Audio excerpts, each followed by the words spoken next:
That's all there really is to it. Now, it gets a little bit more complicated when we get, let's say, coefficients within the binomials, right? Up to this point, it was just 1 and 1. But now we have to just play this out a little bit. I don't know, it's just a touch more complicated. Nothing serious. Let me zoom out. So, cool. Now it's the exact same thing, but just including it into that x component, we're including a coefficient. So it's like 3x to the 4th power, and then 3x to the 3rd power, and 3x to the 2nd power, etc. as it goes down. So let me write that one out for you really fast, just so we get a good idea of what that looks like. Okay, this is the way I used to do it too. So I would always write it like this. So I'd say this is going to be, remember, it's going to have some coefficient here. It's going to be 4, 0, right? And it's going to be 3x to the 4th power, and then y. Now, there's a negative there, interestingly. So that's in front of the y. So it's really like saying kind of like a negative 1 y to the 0th power. All right, cool. Does that make sense? That is tricky. See how you have negative y to the 0th power? I'll scooch it back up. And I should include this in here. This is like negative y to the 0th power. There we go. I needed to include it in there. So that's that first term. Obviously 4 over 0 will just give us 1, right? So we can kind of start shortcutting these things. And then the next term, of course, would be 4 over 1. Cool. And then we would have 3x to the 3rd power. We would decrease that power by 1 and increase this one by 1. So negative y to the 1st power. Cool. And this is going to kick a negative out, right? This should give us a negative 2nd term. Yep. And so all we do is just keep going with the same pattern. So you'd figure out this coefficient, right? You would also have to cube this 3 cubed, right? 27 times whatever you get here, right? And then make it negative. Cool, that is it. So there's not much to that. It just takes some time to write these out. It's really hard when you don't have a ton of space, like I have on this computer screen. So anyways, it looks like just like what they did. You write this all out. You find each of the coefficients. You multiply it. And that's it. That's all there is to it. Okay, using the binomial theorem to find a single term. Now this is where this gets super functional. Let me zoom out just a touch more. Yeah, good.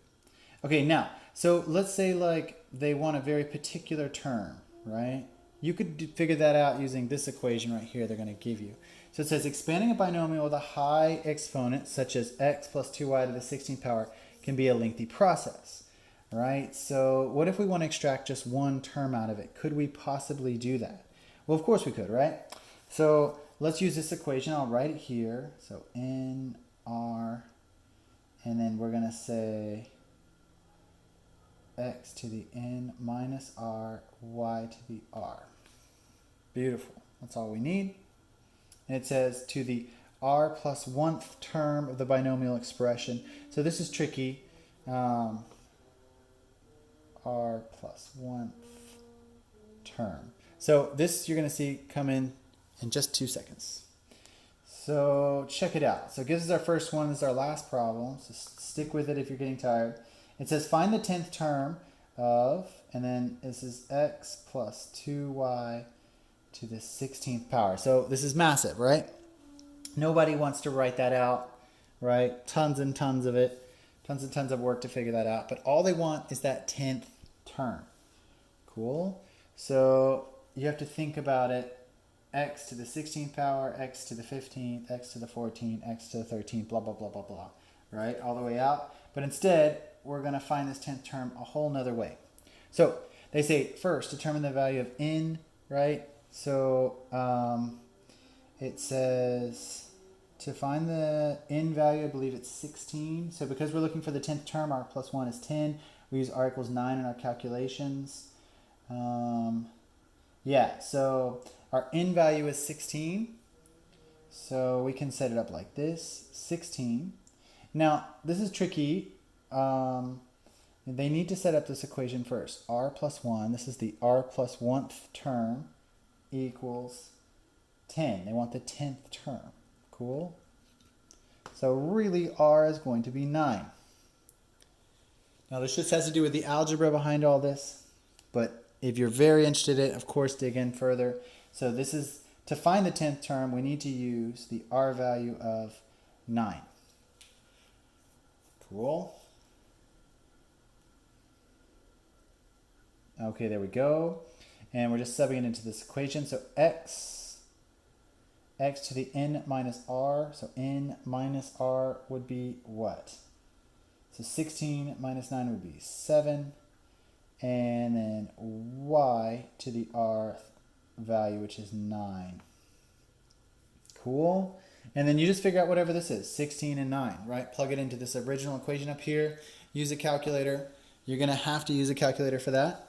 But there's our answer right there. Easy peasy.